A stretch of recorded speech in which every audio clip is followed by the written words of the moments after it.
जी हाँ, आप देख रहे हैं V24 तास। मेरा नाम है प्रमेय और आज हम बात करने वाले हैं बदमाश विकास दुबे जी के बारे में।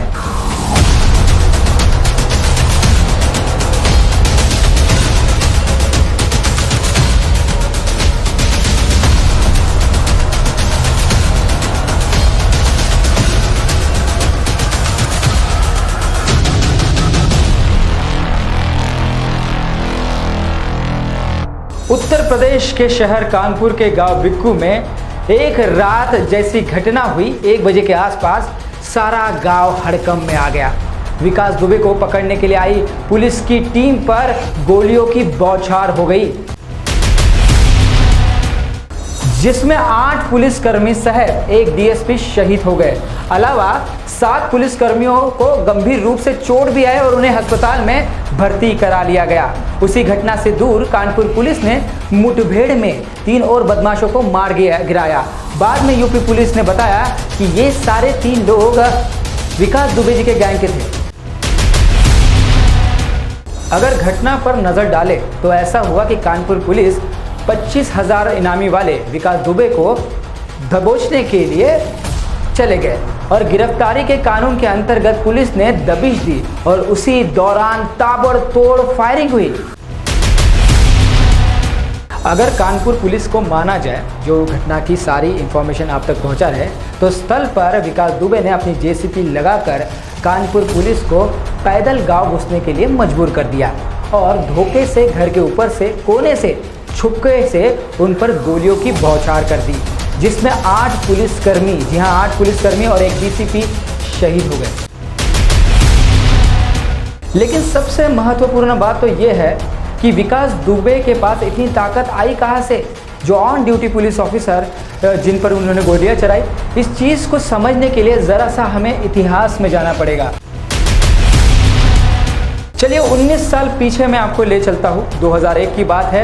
उत्तर प्रदेश में बीजेपी यानी भाजपा की सरकार थी और वहाँ पर राज्य मंत्री थे संतोष शुक्ला और पुलिस स्टेशन में घुसकर उन्हें मार दिया गया गोलियों से भूनकर। और इसका जो आरोप लगा वो लगा विकास दुबे पर। फिर इसके बाद क्या हुआ? कुख्यात अपराधी विकास दुबे की गाड़ी चल पड़ी। 50 से ज़्यादा आपराधिक मामले दर्ज हो चुके हैं उनके अगेंस्ट। मर्डर, डकैती, जबरन वसूली, ऐसे अनगिनत मामले चल रहे हैं। अब सोचने की बात इतनी है कि विकास दुबे पर प्रशासन और शासन इतने मेहरबान क्यों हो गया कि इतने आपराधिक मामले दर्ज होने के बाद भी कानूनी शिकंजा क्यों नहीं कसा गया उनके ऊपर। शायद विकास दुबे का एक पॉलिटिकल कनेक्शन हो सकता है, जहां वो पूर्व प्रधान रह चुके हैं, जिला पंचायत सदस्य रह चुके हैं, जिला पंचायत अध्यक्ष जैसे पद उनके झोले में पहले से ही थे और फिलहाल उनकी पत्नी जिला पंचायत सदस्य है। और सबसे महत्वपूर्ण बात, यही कारण तो नहीं है जिसके वजह से विकास दुबे बच रहा है।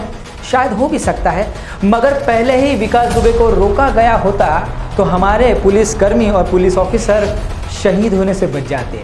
कहा जाता है ना, अपराध छोटा हो तभी रोक देना चाहिए, वरना फसाद की जड़ बन जाता है। मैं इसलिए ये कह रहा हूँ कि नागपुर भी छोटे जो अपराध है ना, वो अभी बड़ी शक्ल लेने लग गए हैं। जैसे आपने देखा होगा कुछ दिन पहले संतोष, जो एक कुख्यात अपराधी थे, उन पर पुलिस वालों ने नकल कसी थी। लेकिन कुछ दिन तक ये अपराधी गतिविधियों में कमी तो आई थी, लेकिन अब ये अपराध बढ़ रहे हैं उपराजधानी में। हत्या, लूट, एमडी ड्रग्स, क्लब, पब, हुक्का पार्लर, मवेशियों की तस्करी जैसे कई अनगिनत अपराध होने लगे हैं।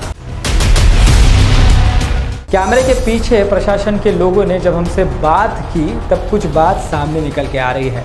ये सारी चीज़ें इसलिए हो रही है उपराजधानी नागपुर में क्योंकि कहीं ना कहीं पुलिस वालों की साठगांठ है और साथ ही साथ पॉलिटिकल कनेक्शन है।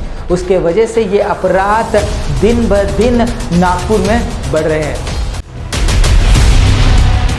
अगर इस घटनाओं को हम विनोद दुबे के घटना से जोड़ते हैं तो एक तुलना करने का वक्त हमें मिल जाता है।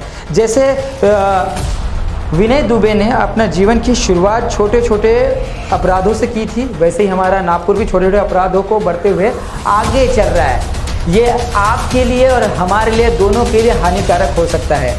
जिस तरीके से कानपुर में घटना हुई पुलिस वालों के साथ, पुलिस कर्मियों के साथ, पुलिस ऑफिसर्स के साथ, उसी तरीके से नागपुर पुलिस को भी भुगतान करना पड़ सकता है। सोच के देखिए।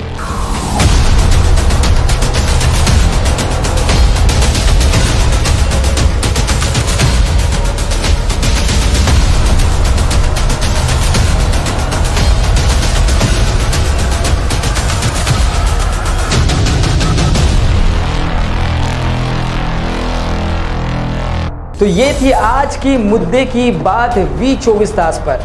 बने रहिएगा V24 तास पर, क्योंकि खबरों का सिलसिला यहाँ जारी रहेगा।